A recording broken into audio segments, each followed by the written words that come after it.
Il progetto della Mediateca in realtà nasce, diciamo che a vari step. Partiamo dal fatto che siccome il Cineclub, come tutti i cineclub della nostra federazione, nascono da persone che producevano e quindi da filmmaker, quando abbiamo visto com'era la situazione, abbiamo pensato che ovviamente fosse importante dare uno spazio alla memoria storica e quindi al recupero e alla possibilità di fruizione per l'esterno dei materiali che sono stati prodotti negli anni dai nostri autori. Siccome la federazione, il nostro Cineclub hanno 60 anni di vita, capisci bene che ci sono tanti materiali che riguardano in generale l'Italia, ma che riguardano anche la Sardegna e Sassari. Sassari ha avuto un periodo di ricchezza dal punto di vista della produzione cinematografica e appunto sono stati prodotti diversi lavori che sono stati premiati in Italia, un po' in giro per i festival. Quindi noi abbiamo raccolto questo materiale. Successivamente abbiamo, attraverso il Sardinia Film Festival, abbiamo visto che praticamente i materiali che ci arrivano da tutto il mondo sono materiali che poi quasi tutti sono introvabili, cioè circolano solamente nei festival. Quindi se tu vuoi trovare un determinato cortometraggio, non lo puoi trovare in giro per le mediateche, anche le più blasonate, perché non ci sono nei festival.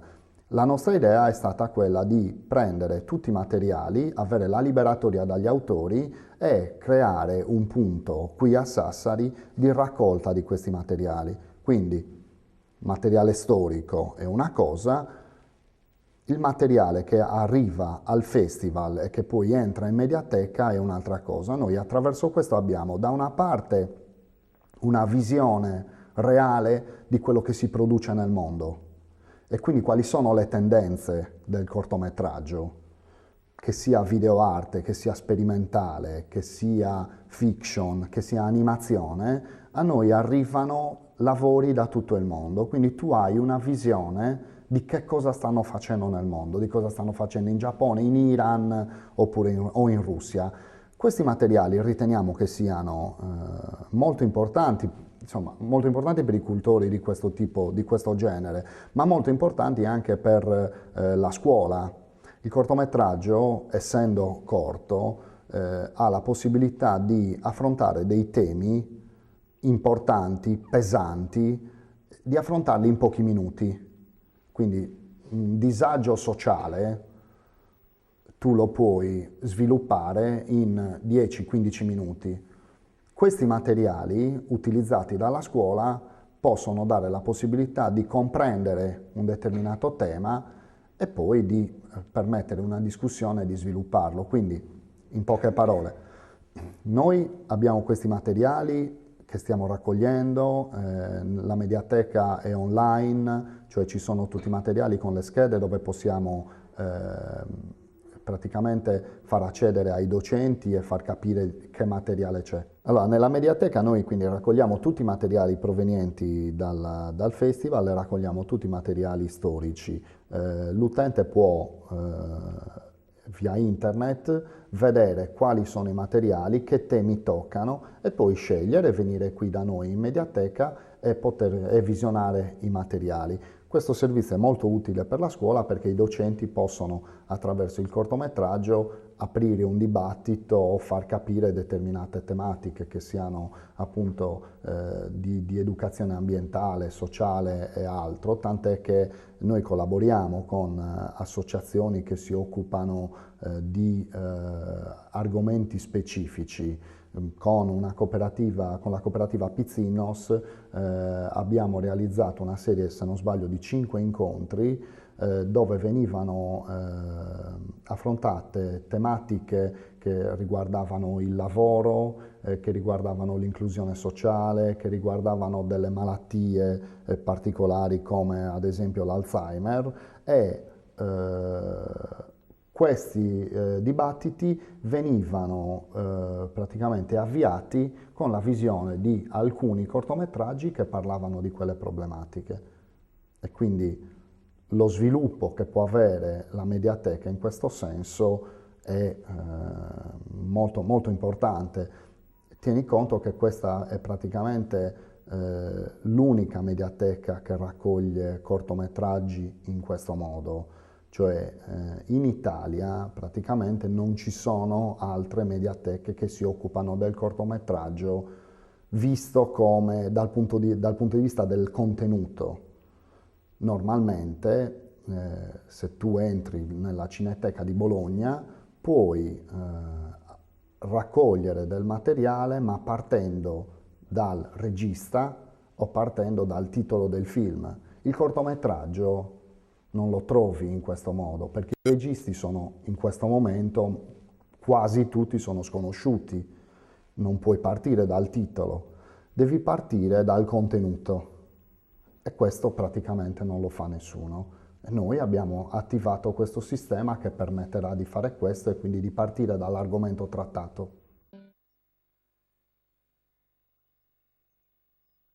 Sardegna Film Festival siamo molto contenti insomma, di come sta andando perché siamo passati da un numero di opere della prima edizione che erano circa 170-180 opere all'ultima edizione 2010 che ha superato le 1200 opere con contatti per circa 10.000 filmmaker in tutto il mondo e con la partecipazione di oltre 60 nazioni, quindi è un premio cinematografico internazionale che ha avuto il riconoscimento della regione, quindi con i contributi della legge per il cinema, e che praticamente in Sardegna è il primo premio cinematografico come importanza.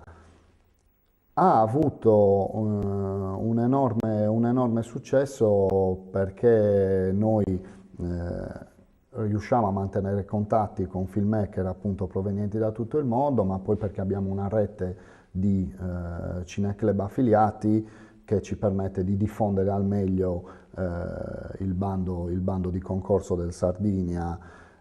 Questo è molto importante perché riteniamo che comunque lavorare in rete per le associazioni sia la cosa migliore, tant'è che noi non solo stringiamo accordi e rapporti proprio di collaborazione con cineclub e festival, ma tendiamo anche a farli nascere.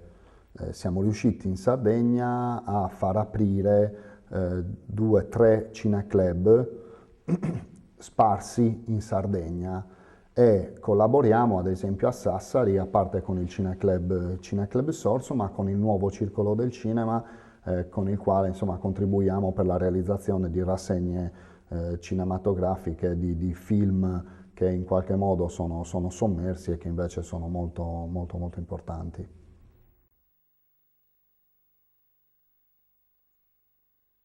Ci sono realtà in Sardegna che si stanno muovendo e stanno producendo.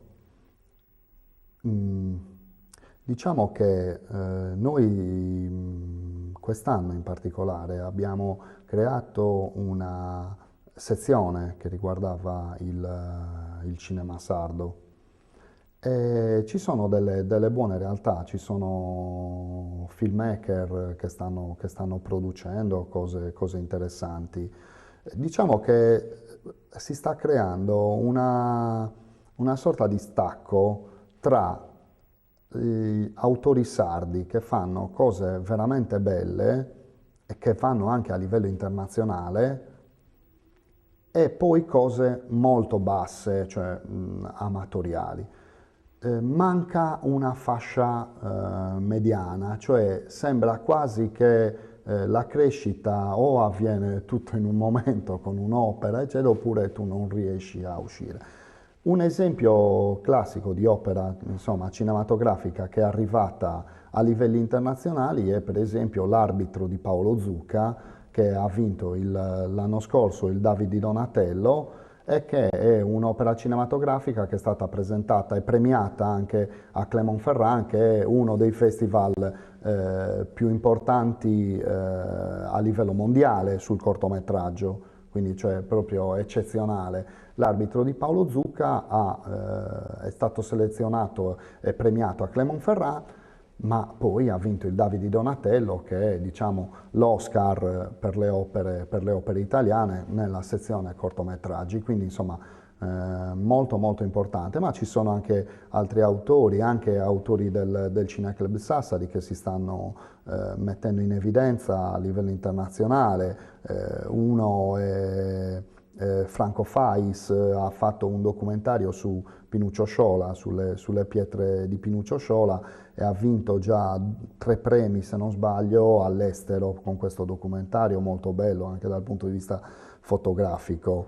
C'è Antonio Maciocco, che con un corto che è stato prodotto dal Cineclub Sassari in collaborazione con la provincia di Sassari e altri enti.